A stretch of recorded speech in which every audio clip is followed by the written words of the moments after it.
అందరు కలిసి ప్రార్థన చేస్తుంటే అఖిల ప్రార్థన నడిపిస్తుంది. ప్రార్థన చేయండి, గట్టిగా ప్రార్థన చేయండి. హల్లెలూయా,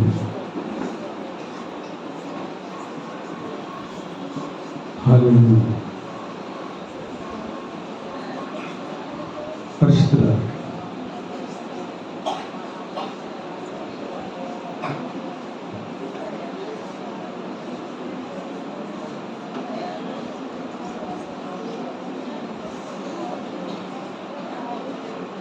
హల్లెలూయా. పరిశుద్ధుడానికి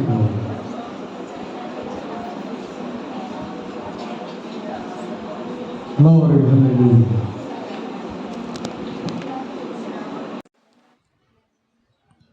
పరిశుద్ధుడానికి వందనాలు.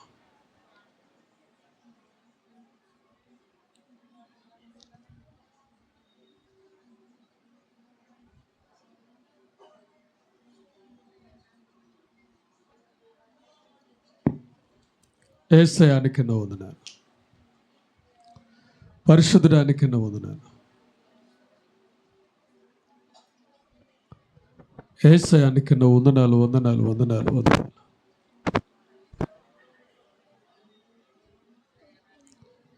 హల్లెలూయా.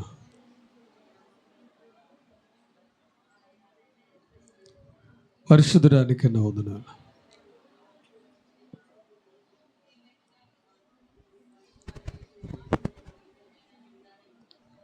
హల్లెలూయా.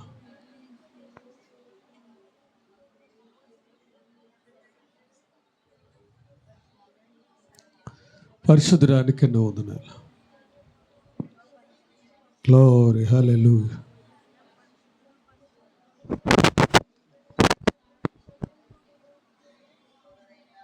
మొట్టమొదటి దేవునికి వందనాలు చెల్లిస్తూ ఇంతవరకు ప్రార్థించి దేవుని యొక్క సన్నిధానంలో గడిపిన మీ అందరికీ నా హృదయపూర్వక వందనాలు చెల్లిస్తున్నాను. మీ అందరికీ వందనాలండి.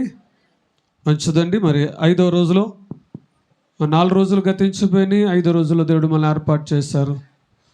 మరి ఏదైనా ప్రభు దగ్గర నుంచి మేలు పొందుకోవడానికి, ఏదైనా ప్రభు దగ్గర నుంచి మనము దేవుని మందిరానికి వస్తున్నాం అంటే ఏదో మేలు పొందుకుని మనము వెళ్ళాలి. అంటే దేవుడు మన జీవితంలో గొప్ప కార్యాలు జరిగించాలని ప్రేమతో మిమ్మల్ని కోరుతున్నాను. దేవునికి బిడ్డలారా, ఆయన జరిగించే దేవుడు. మనం అడిగితే తప్పకుండా ఆయన ఇచ్చే దేవుడు కాబట్టి మనం ప్రార్థిద్దాం. దేవుని దగ్గర నుంచి మేలు పొందుకోవడానికి సిద్ధపడదాం. మనం ధ్యానం చేస్తున్న భాగం ఏంటండి? యోవేలు రాసిన గ్రంథము 2వ అధ్యాయము 12వ వచనాన్ని మనం జ్ఞాపకం చేసుకుంటున్నాం. ఇప్పుడైనను మీరు ఉపవాసం ఉండి అన్నాడు. ఉపవాసం గురించి చెప్పుకుంటున్నాం. ఉపవాసం చేస్తున్నప్పుడు మనం ఏం చేయాలి? ఉపవాసంలో దేవుని ఏం అడగాలి? ఉపవాసంలో ఉండగా మనం ఏం చేయాలి అనేది కొన్ని మాటలు చెప్పుకుంటున్నాం. ఉపవాసములు ఉండగా మొట్టమొదటి ఏంటంటే మన పాపములను ఒప్పుకోవాలి. అంటే ఉపవాసం చేస్తున్నప్పుడు అంటే దేవునికి దగ్గరగా ఉన్నప్పుడు దేవునితో పాలు పంపులు కలిగి ఉండాలనే ఉద్దేశం నీలో ఉంటే మొట్టమొదటి నీ పాపాలు దేవుని దగ్గర ఒప్పుకోవాలి. ఎందుకంటే అందరము కూడా పాపం చేసిన వాళ్ళమే. నీతిమంతుడు లేడు 3:11 రోమిలు రాసిన పత్రిక మనం చూస్తున్నాం.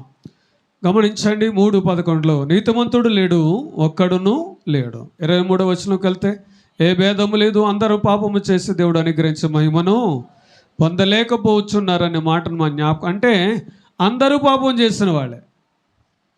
ఇందులో నీతిమంతుడు గమనించండి, దేశీయ భేదం లేదు, ప్రాంతీయ భేదం లేదు, అందరూ పాపం చేసిన వాళ్ళే. కాబట్టి నీతిమంతుడైన యేసుక్రీస్తు దగ్గరకు వచ్చినప్పుడు మనం ఏం చేయాలి? మనం చేసిన ప్రతి పాపమును ఒప్పుకోవాలి. ఒప్పుకునే వారిగా ఉండాలి. మీకా రాసిన గ్రంథం చూసాం కదా, 7:9 వచనంలో నేను యెహోవా దృష్టికి పాపము చేసి తిని అంటున్నాడు. అక్కడ చదివారా మాట? 7:9 మనకు కనపడుతున్న మాట. నేను పాపము చేశాను అంటున్నాడు. నేను యెహోవా దృష్టికి, మనుషుల దృష్టికి కాదు, దేవుని దృష్టికి నేను పాపము చేశాను అంటున్నాడు. పాపాన్ని ఒప్పుకుంటున్నాడు. అక్కడ నువ్వు నేనేం చేయాలి? పాపాన్ని ఒప్పుకోవాలి. ఇప్పుడు యేసుక్రీస్తు వారు శిష్యులకు ఒక ప్రార్థన నేర్పాడు. అందులో ఒక భాగం ఏంటి? పాపములను క్షమించుట. ఏంటి చదువుతారా? ఆ పరలోక ప్రార్థన చెప్పుకుందామా? వచ్చా? చూడకుండా వచ్చా? దేవుని స్తోత్రం. చెప్దామా?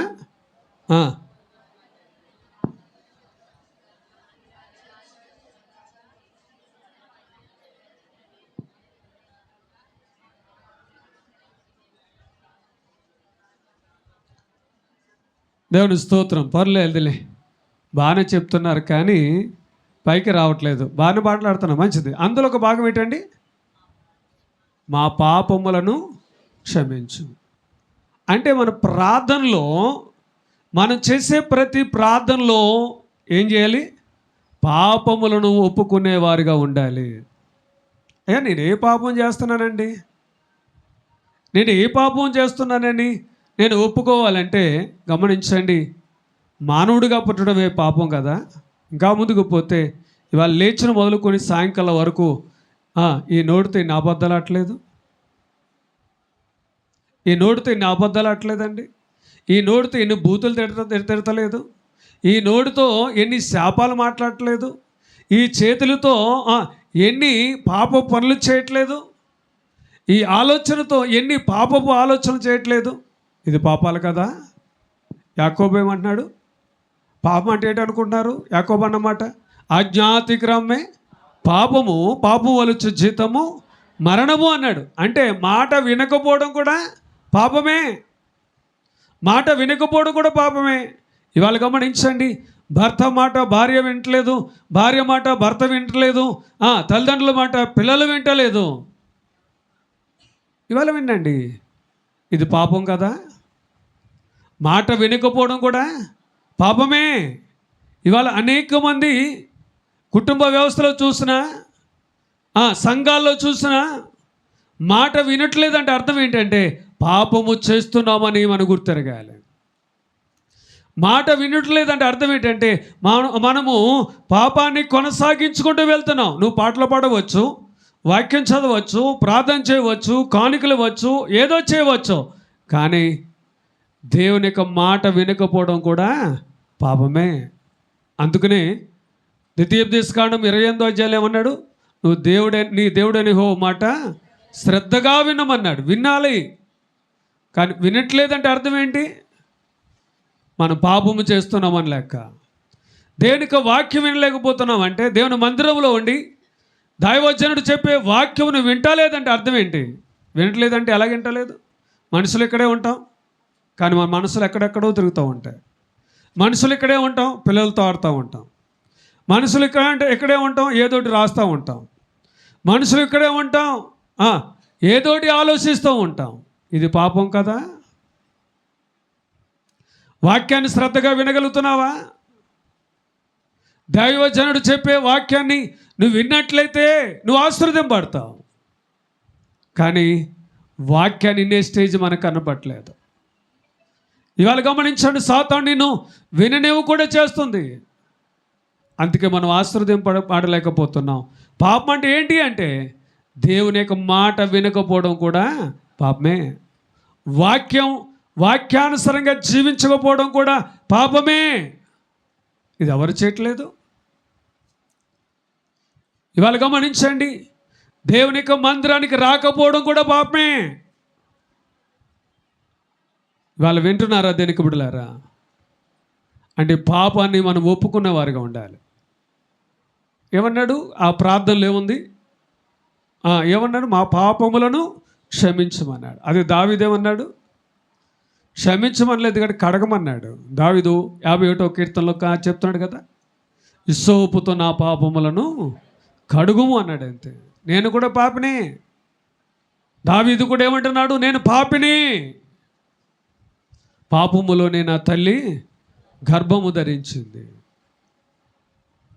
కాబట్టి నా పాపం పోవడానికి ఇస్సోపుతో నా పాపాలను కడిగినట్లయితే నేను పవిత్రుని అవుతాను, నీకు అనుకూలమైన వ్యక్తిగా నేను ఉంటాను అంటున్నాడు. అంటే ఉపవాసం చేస్తున్నావంటే నువ్వేదో అడిగే ముందు, నీకు కావలసింది అడిగే ముందు, నీకేం కావాలో అది అడిగే ముందు మొట్టమొదటి నీ పాపాలు ఒప్పుకో. ఇప్పుడు పక్షవాయు గలవానికి ఏం కావాలి? స్వస్థత కావాలి, చెప్పుకున్నాం కదా. కానీ ఆ స్వస్థత ముందు ఏం జరిగింది? పాప క్షమాపణ జరిగింది. పాప క్షమాపణ జరిగిన తర్వాత ఏం జరిగింది? స్వస్థత జరిగింది. దేవుని స్తోత్రం. ఇవాళ నువ్వు నేను కూడా దేవుడు నీ జీవితంలో ఏదైనా కార్యం జరిగించాలంటే, దేవుడు మనందరి జీవితాల కార్యాలు జరిగించాలంటే మన పాపములు మనము ఒప్పుకోవాలి. రెండో భాగం చెప్పుకున్నాం కదా. ఏం చేయాలి? శల్యములను కప్పి పాతిపెట్టి ఏం చేశారంట? వారు 7 దినాలు ఉపవాసం ఉన్నారంట. చదువుకున్నాం కదా, సమూయేలు రాసిన 2వ గ్రంథము 31:13 చదువుకున్నాం కదా. ఏం చేశారంట? 7 రోజులు ఉపవాసం ఉన్నారంట. దేన్ని? పనికిరాని ఎముకలను పాతిపెట్టిన తర్వాత వాళ్ళు చేసింది ఏంటి? 7 దినాలు ఉపవాసం ఉన్నారు. అంటే పాపములు ఒప్పుకోవడమే కాదు, దేవునికి విరోధమైన క్రియలను నీవు విడిచిపెట్టేవారుగా ఉండాలి. దేవునికి ఏది పనికిరాదో దాన్ని విడిచిపెట్టాలి. విడిచిపెడుతున్నావా? దేవునికి అయిష్టమైనది ఏదో అదే చేస్తున్నాం, కానీ అయ్యో ఈ దేవునికి ఇష్టం లేదు, నేను విడిచిపెట్టాలి.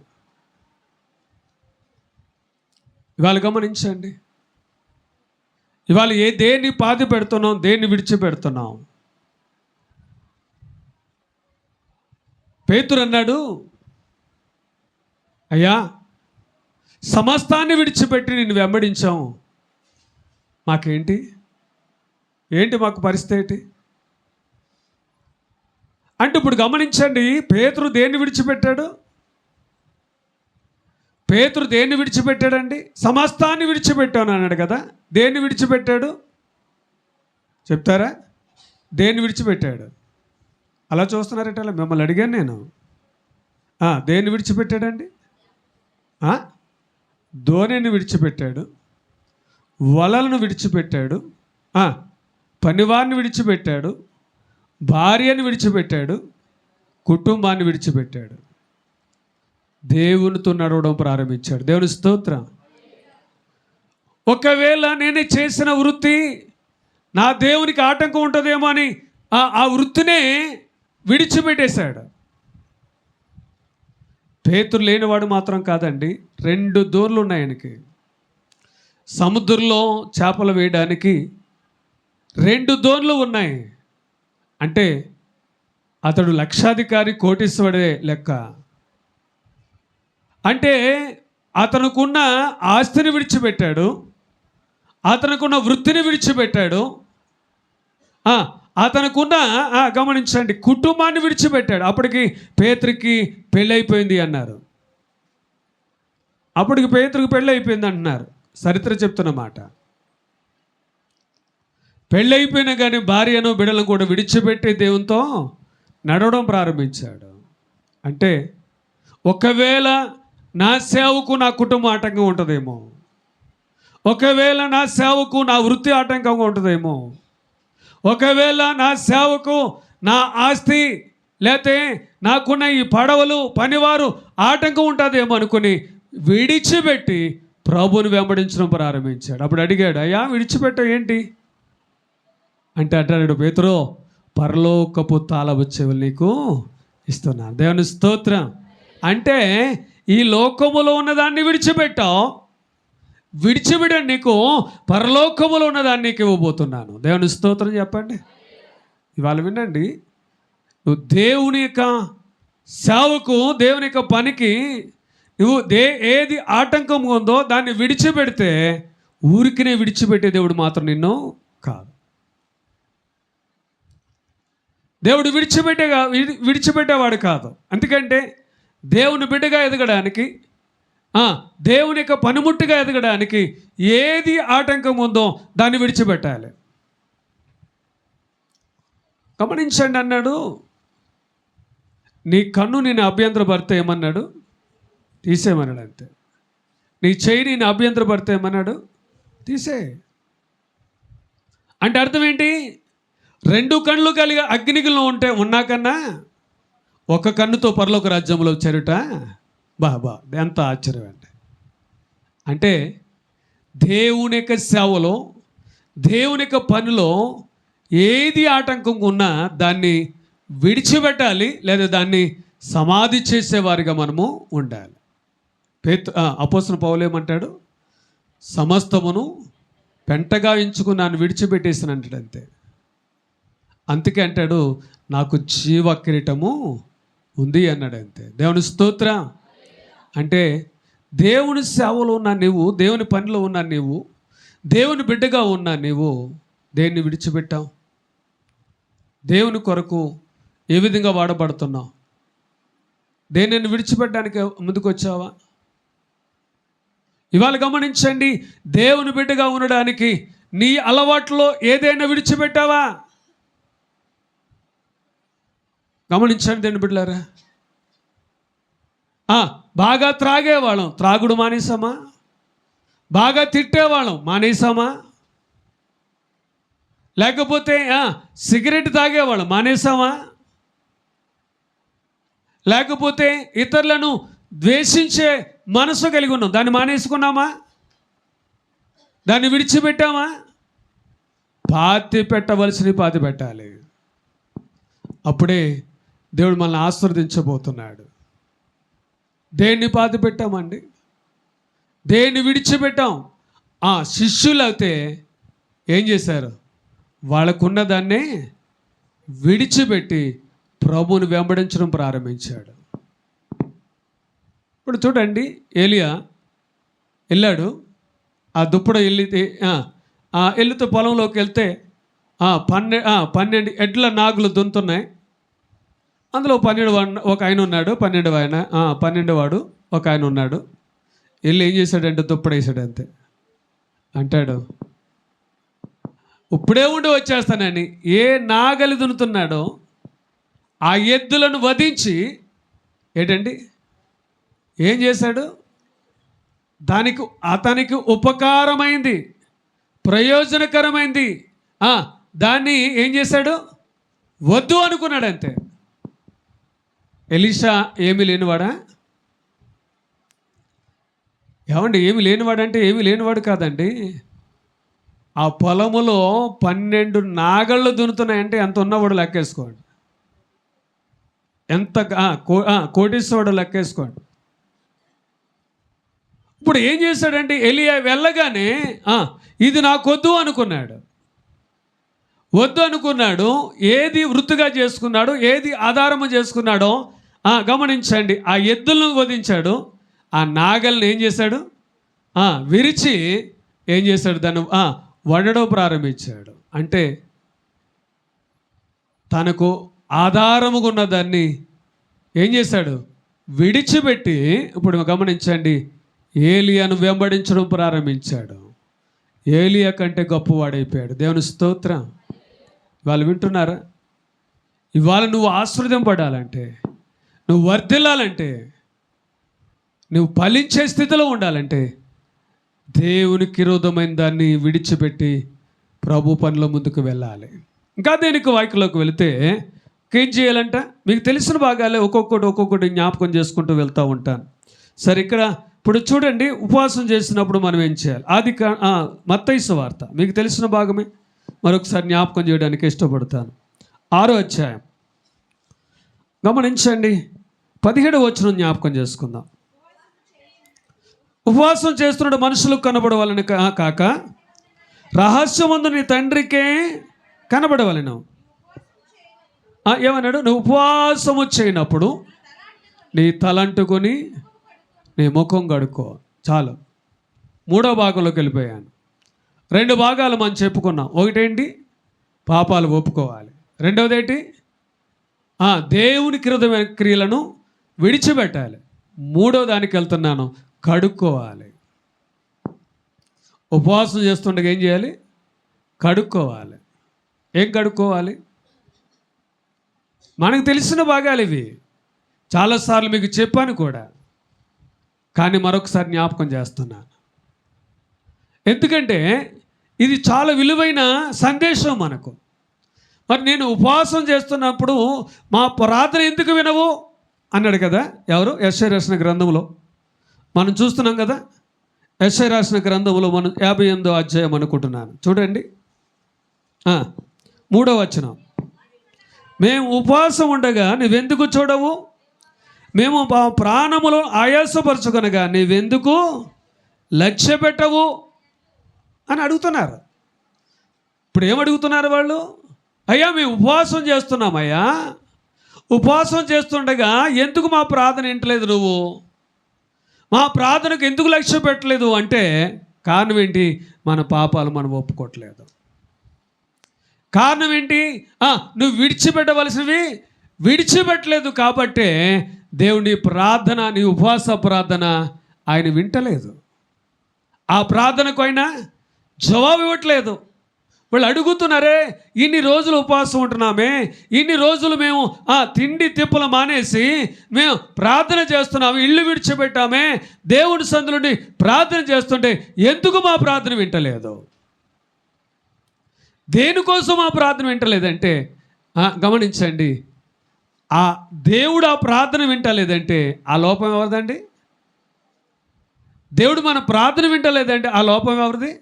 మందే. దేవుడిది అంటారా? దేవుడు అంటే మనకి దేవునికి మనం అంటే ఇష్టం లేకంటారా? దేవునికి మన మీద ప్రేమ లేకంటారా? కాదు. దేవుడు మనం ఉపవాసం చేస్తున్నా, ఉపవాస ప్రార్థనలు చేస్తున్నా దేవుడు వింటా లేదంటే ఆ లోపం మందే. ఏంటంటే మన పాపాలు మనం ఒప్పుకోవట్లేదు. రెండవది, మనం విడిచిపెట్టవలసినవి విడిచిపెట్టలేదు. 3వ దానికి వెళ్తున్నాను, కడుక్కోవాలి. ఏం కడుక్కుంటున్నావు? కడుక్కోవలసిన సమయం వచ్చింది. ఇవాళ గమనించండి, ఎవరో నేను కడగరు. ఒకసారి ఆయన అప్పకబడిన రాత్రి యేసుక్రీస్తు వారు ఒక పళ్ళెం తీసుకుని ఒక టవలు నడుము కట్టుకుని శిష్యుల యొక్క పాదాలు కడుగుతున్నాడు. ఆయన శిష్యుల యొక్క పాదాలు కడుగుతున్నప్పుడు ఎవరు మాట్లాడలే. ఎందుకు కడుగుతున్నారు ఏంటి అనే ఆలోచన కూడా మిగతా శిష్యులకు ఎవరికి రాలేదు. వెంటనే పేతురుకి ఆలోచన, పేతురు దగ్గరికి వస్తే, ప్రభా నువ్వు నా పాదములు పట్టుకోవడానికి నేను పాత్రుడిని కాదయ్యా. నువ్వు నా పాదాలు పట్టుకోవడానికి ఇల్లేదు, నువ్వు నా పాదాలు కడగడం ఏంటి, నువ్వు నా పాదాలు పట్టుకోవడం ఏంటి అంటే, గమనించండి, ఇది నీ చేయకపోతే నువ్వు నాతో పాలు పంపులేవు. అప్పుడు వెంటనే అంటున్నాడు, అయితే అలాగైతే శిరస్సు నుండి పాదాల వరకు నన్ను కడిగే. అంటే ఎప్పుడు గమనించండి, నీతో పాలు పంపులు కలిగి ఉండాలంటే నేనేం చేయాలి? ఎక్కడి నుంచి ఎక్కడి వరకు? శిరస్సు నుండి పాదాల వరకు నన్ను కడుగు అన్నాడు. ఒక్కసారి స్నానం చేసినవాడు మరలా స్నానం చేయవలసిన పని లేదు. ఏం చేస్తాడంట? స్నానం చేసిన తర్వాత ఏం చేస్తాడు? వీటిలో అలా చూస్తున్నారటల్లా. స్నానం అయిపోయాక మీరు ఏం చేస్తారలా? భోజనం చేస్తారా? ఏం చేస్తావు? స్నానం అయిపోయాక ఏం చేస్తావు? కాళ్ళు కడుక్కుంటావు. కాళ్ళు కడుక్కొని వస్తాం. కాళ్ళు కడుక్కోవడం కూడా అలవాట్లేదే మనకి. దేవుని స్తోత్రం. నీళ్లు పోసేసుకొని వచ్చేయడమే కావాల్సి మనం. కాళ్ళు కడుక్కుంటూ కూడా అలవాట్లేదేమో. అంటే గమనించండి, శిరస్సు అయిపోతుంది, ఒళ్ళు అయిపోయాక లాస్ట్ ఏం చూస్తాం? కాళ్ళు చూస్తాం. అంత స్నానం అంతా అయిపోయాక అప్పుడు కాళ్ళు శుభ్రం చేసుకొని అప్పుడు బయటకు వస్తాం. అవునా కదంటారా? ఇదేంటండి ఎవరు అలా చూస్తున్నారండి మీరు? కాళ్ళు కడుక్కోవడం అలవాట్లేదా అంటే గమనించండి, యేసు ప్రభు వారు ఇంటికి భోజనానికి వెళ్ళారు. ఇంటికి భోజనానికి వెళ్తే యూదుల యొక్క ఆచారం ఏంటండి? కాళ్ళు కడుక్కొని వెళ్ళి భోజనం చేయాలి. యేసు ప్రభు వారు కాళ్ళు కడగలే, వెళ్ళిపోయాడు. ఏంటి ఈయన కాళ్ళు కడుక్కోవట్లేదేంటి?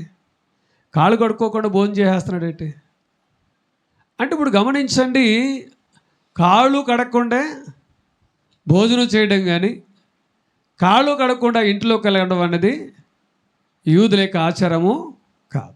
ఇప్పుడు గమనించండి, మనమైనా సరే ఏం చేస్తాం? బయటికి వెళ్తే ఏం చేస్తాం? కాళ్ళు కడుక్కొని ఇంట్లోకి వెళ్తాం. అంటే గమనించండి, కొంతమంది అయితే కాళ్ళు కడగడం అనేది అలవాట్లేదు. వచ్చిన ఇంట్లోకి వెళ్ళిపోవాలి, మంచం ఎక్కేయాలి, లేకపోతే టీవీ ముందు కూర్చోవాలి. కడగడం అలవాట్లేదు కదా. ఏమండి, ఆనాడు శిష్యులు కడిగారేంటి, యేసుప్రభువు కడిగారేంటి, మనం కడిగితే అనుకున్న వాళ్ళేరా? గమనించండి, ఇప్పుడు గమనించండి, ఇక్కడంటే అన్నాడు ఒక్కసారి స్నానం చేస్తున్నాడు మరలా స్నానం చేయవలసిన లేదు, కాళ్ళు కడుక్కుంటే చాలు అన్నాడు అంతే. అంటే ఇప్పుడు గమనించండి దేనికి బిడ్డలారా, అంటే ఇప్పుడు పేతురు ఎందుకు అన్నాడు శిరస్సు నుండి పాదాలు కడగమని? ఎందుకు అన్నాడంటే ఆయనతో పాలు పంపులు కలిగి ఉండడానికి, ఆయనతో స్నేహ సంబంధాలు కలిగి ఉండడానికే నన్ను కడుగు అంటున్నాడు. ఇప్పుడు గమనించండి, ఇప్పుడు కడుక్కోవాలంటే అన్నాడు కదా, నువ్వు ఉపవాసం చేస్తున్నప్పుడు నీ తలంటుకొని నీ ముఖం కడుక్కో అన్నాడు. వీటిని వివరించాను మీకు, మరలా క్లుప్తంగా దీన్ని వివరించడానికి ఇష్టపడతాను. ఎందుకంటే చాలా సందర్భాల్లో మీకు దీని గురించి చెప్పాను, మరలా దీన్ని వివరించడానికి ఇష్టపడతాను. ఇప్పుడు గమనించండి, తల ఎందుకు ఊడిపోద్దల్లా చెప్పండి? తల ఊడిపోద్ది కదా, ఎందుకు ఉడుతాయి? ఆలోచనలు ఎక్కువే. ఇంకా తల ఎందుకు ఊడిపోద్దో తెలీదా? ఎందుకు ఊడిపోద్ది? తల దురద వస్తుందా? తల ఎంత దురద వస్తుంది చెప్పండి. అలా మీ అందరూ బాగా తెలిసిన వాళ్ళే, నన్ను నా చేత చెప్పించుకోవడానికి మాట్లాడుతున్నారు తప్ప మీకు అన్నీ తెలుసు, నాకు తెలుసు. నేనేం చెప్తానా అది విందామని చూస్తున్నాను. నాకు మీకు తెలియంది ఏం లేదు, మీకంటే తక్కువ తెలుసు నాకు. ఎందుకంటే మీకంటే జ్ఞానం లేనివాడు నేను, మీరు జ్ఞానవంతులు నాకు తెలుసు. సరే వినండి, దురద ఎందుకు వస్తుందమ్మా? దురద ఎప్పుడు వస్తుంది? తలలో దురద ఎప్పుడు వస్తుంది? పేలున్నప్పుడా? దేవుని స్తోత్రం. తలలో దురద ఎప్పుడు వస్తుంది అంటే పేలున్నప్పుడు వస్తుందా? సరే మంచిది. తలలో దురద ఎందుకు వస్తుంది? తల వెంట్రుక ఊడిపోయినప్పుడు దురద వస్తుంది. తెలుసా విషయం? తల వెంట్రుక ఊడిపోయినప్పుడు దురద వచ్చి తల వెంట్రుక ఊడిపోద్ది. ఓ మాట చెప్పాలి. ఇప్పుడు చూడండి, తల వెంట్రుక రాలినప్పుడు ఆ మొదల తెల్లగా ఉంటుంది. ఎప్పుడైనా చూసారా? ఆ తెలుపు దాంట్లోంచి ఏమవుతుందంటే జిగురు పుడుతుంది, జిగురు వస్తుంది. ఆ జిగురు ఏం చేస్తుందంటే చుట్టు దగ్గర వ్యాపిస్తుంది. ఆ వ్యాపించింది ఏం చేస్తుందంటే ఆ జిగురు మరొక ఎంటుకలు పీకి దగ్గర ఇష్టపడుతుంది. అది మంచిది కాదు. ఇప్పుడు మీ సైన్స్ చదువునాలే కదా మీరు, ఏమా సైన్స్ చదువునాలే కదా. నేను చదువుకున్నాను, ఎప్పుడో పూర్వకాలం చదువుకున్న చదువులు ఇవి. ఇప్పుడు ఏదో గుర్తుంటుంది అంతే. అంటే ఇప్పుడు దురద ఎందుకు వస్తుంది అంటే గమనించండి, తల వెంట్రుక ఊడినప్పుడు వస్తుంది, పేలున్నప్పుడు కాదు. తల వెంట్రుక ఊడిపోతుందంటే అర్థం ఏంటి? నీకు మొట్టమొదటి ఏమొస్తుంది? దురద వస్తుంది. ఆ దురదలు ఏమవుద్ది? తల వెంట్రుక ఊడిపోద్ది. అంటే నేను ఊడిపోతున్నానని చెప్పడానికి. సరిగ్గా ఇప్పుడు చూడండి, ఈ దురద అనేది ఎలాగుంటుంది అంటే, ఇప్పుడు తల వెంట్రుక రాలిపోతుందంటే అర్థం ఏంటి అంటే నీ తలలో సుండ్రు ఉంది. నీ తల సుండ్రు ఉంది కాబట్టి తల వెంట్రుక రాలిపోతుంది. ఈ సుండ్రు ఎలాగొస్తుంది? ఈ సుండ్రు ఎలాగొస్తుంది? దారంటే వెళ్తాం చూడండి, ఆ దుమ్మంతా నిట్లు వెళ్ళిపోద్ది. మనం వారానికి ఒకసారి కదా తలంటుకునేది. ఎన్నిసార్లు అంటుకుంటారా? 2 వారాలకు ఒకసారా? వారానికి 2 సార్లు, రైట్, మంచిదే కాదంటలేదు. చూడండి, వారానికి ఒకసారి అంటుకున్న వాళ్ళకి తల ఏమవుతుందంటే అట్టకడద్ది. ఎందుకంటే తలలో ఏముంది? దుమ్ము ఉంది. ఆ దుమ్ము కాస్త ఏమవుద్దంటే సుండ్రుగా మారుద్ది. ఆ సుండ్రు ఏం చేస్తుందంటే తల వెంట్రుకలు పీకేయడానికి ఇష్టపడుతుంది. అంటే ఇప్పుడు నువ్వు వెళ్తున్నావు, దారంట దుమ్మంతా నీ నెత్తి మీద ఉందనుకోండి, నీ తల మీద ఏముండవు. వచ్చినంటే ఏం చేయాలి? నువ్వు దారంట వెళ్ళినప్పుడు దుమ్మంతా నీ నెత్తిలో ఉన్నప్పుడు వచ్చినంటే ఏం చేయాలి? తలస్నానం చేయాలి. తలస్నానం చేస్తే సుండ్రు నీకు ఉండదు, తల ఊడిపోయే పరిస్థితి కూడా రాదు. అంటే మనం ఏం చేస్తామంటే, మనం బద్ధకం ఎక్కువ కదా. దారంటే వెళ్ళాం, దుమ్ము పడితే పడిందని ఏం చేస్తామంటే మామూలు స్నానం చేసి పడుకుంటాం. ఇదేం చేస్తా తెలుసా? తలలో దుమ్ము పట్టిన తర్వాత అది ఊరికనే పోదు. వినండి, ఊరికనే ఊరుకోదు. నేను దుమ్ములో అని అనుకోదు. అదేం చేద్దంటే అది ముదిరి సుండ్రిగా మారుతుంది. ఆ సుండ్రి కాస్త ఏం చేస్తుంది? నీ తలంతా బయటకు గెంటుతుంది అన్నమాట. ఇప్పుడు ఏమంటారు? చూడు, నా తలాలు ఊడిపోతుందో, నా తెలాలు ఊడిపోతుందో అంటూ ఉంటారు కదా. అంటే ఎందుకు ఊడిపోద్దాలంటే, ఇవాళ నువ్వు బయటికి వెళ్ళిన తర్వాత లోనుకు ఇంటికి వచ్చిన తర్వాత నువ్వు తల స్నానం చేయలేదు. ఆ బయట ఉన్న దుమ్మంతా నీ తలను పాడు చేస్తుంది. అంటే గమనించండి దీన్ని బిడ్డలారా, ఇవాళ నీ ఆలోచనలే నీ జీవితాన్ని పాడు చేస్తున్నాయి. ఇవాళ తలంటుకోమంటే అర్థం ఏంటంటే, ఇవాళ నీ ఆలోచనలు, నీ తలంపులే నీ జీవితాన్ని, నీ ఆత్మీయ జీవితాన్ని పాడు చేస్తున్నాయి. అది గమనించలేకపోతున్నాం. హామాను చాలాసార్లు చెప్పుకున్నాం. హామాను ఉన్నాడు కదా, ఎక్కడ? బైబిల్లో. అయ్యా, ఎస్తేరు కాలంలో ప్రధానమంత్రి ఉన్నాడు కదా హామానుకి నామోసు వచ్చింది. ఏంటి నామోసు అంటే గమనించండి, ఏంటి నామోసు అంటే అందరూ నమస్కారం చేస్తున్నారు కానీ ఒకడు మాత్రం నమస్కారం చేయట్లేదు. ఎవరండి? మృతికై గమనించండి, నమస్కారం పెట్టలేదు కాబట్టి ఇప్పుడు ఏం చేస్తున్నాడు? తలపట్టు కూర్చున్నాడు. భార్య వచ్చింది, స్నేహితులు వచ్చారు. ఇప్పుడు చూడండి, భార్య వచ్చింది, స్నేహితులు వచ్చారు. వీళ్ళు ఏం చేస్తున్నారు? తలో ఆలోచన చెప్తున్నారు. ఈ ఆలోచన పాటించాడు, అతనే నాశనం అయిపోయాడు. ఆలోచన జీవితాలు పాడు చేస్తుంది. అది మంచిదైతే పర్లేదు కానీ ఇతరులకు హాని కలిగించింది అనుకోండి, అది మన జీవితాలు ఏం చేస్తుంది? ఎవరో జీవితాలు పాడు చేయాలని చూస్తే పాడేది ఎవరో కాదో, నువ్వు నేనే. ఈ ఆలోచన ద్వారా ఇప్పుడు చూడడానికి ఏమనుకున్నాడు యోధా ఇస్కరియోతు? ఏమనుకున్నాడంటే ఈ 30 యేసుప్రభు పోతే నాకెందుకంటే, అతను ఎవరో పోతే నాకెందుకు, నాకు మాత్రం 30 వెండి నాణాలు వచ్చిన చాలు, దీంతోనే జీవించవచ్చు అనుకున్నాడు. కానీ నా జీవితము ముగిసిపోతుంది అనుకోలేదు. ఈ 30 వెండి నాణాలు బట్టి ఈ ఆలోచన వచ్చింది. అంటే నేను డబ్బును సంపాదించాలి, డబ్బును కూడగట్టుకోవాలని ఆలోచనలోకి వెళ్ళాడు. ఆలోచన అమలు చేశాడు. అతని జీవితాన్ని ముగించుకున్నాడు. ఇవాళ నీ తలలో ఎటువంటి ఆలోచనలు పనిచేస్తున్నాయి? ఎటువంటి ఆలోచనలు ఉన్నాయి? నీ తల అంటుకోమంటే అర్థం ఏంటి? నీ తలలో ఉన్న చెడ్డ ఆలోచనలన్నీ తీసివేసుకోవాలి. తల వంచండి, కళ్ళు మూసుకోండి, ప్రార్థన చేసుకుందాం. మహాపరిశుద్ధుడా పరమ తండ్రి, ఇంతవరకు నాయన నీ వాక్యం వినడానికి, నీ వాక్యాన్ని ధ్యానం చేయడానికి ఇచ్చిన మహాభాగ్యాన్ని బట్టి నేను వందనాలు. నా వాక్యం హృదయములో భద్రపరచుకొని వాక్యానుసరంగా లోకములో జీవించే బాధ్యత బిడలకు నాకు అనుగ్రహించమని ప్రార్థిస్తున్నాను. దేవానికైనా వందనాలు. ఏ బిడ్డకేది కావాలో, ఏ బిడ్డకేది అవసరమో, అగ్రత ఉందో యేసు నామములో అన్ని తీర్చని కృపలో వాడుకోండి. ఈ పరిశుద్ధాత్మ శక్తి బిడ్డల మీద కుమ్మరించండి. ఇది ఇంటికి వెళ్తాను కాబట్టి ఆస్తులతో హృదయాలతో కాకుండా నీ దీవులతో నింపబడి, నేను ప్రభా నీ దీవులతో నింపబడే బాధ్యత ఇచ్చే. రేపటి దినాన ఎగ్జామ్ రాయిపోతున్న వారికి నీ సహాయం అందించండి. చక్కగా ఎగ్జామ్ రాసే మంచి మార్కులతో పాస్ అయ్యే బాధ్యత ఇచ్చేయమని, రేపు ఉదయకాలం 5 గంటలకే మమ్మల్ని సిద్ధపరచని కృపలో వాడుకోమని యేసు నామమున ప్రార్థిస్తున్నాం తండ్రి. తండ్రి, కుమార, పరిశుద్ధాత్మ త్రియేక దేవుని కృప సదా మనకు తోడై ఉండునుగాక. ఆమేన్. మీ అందరికీ వందనాలండి.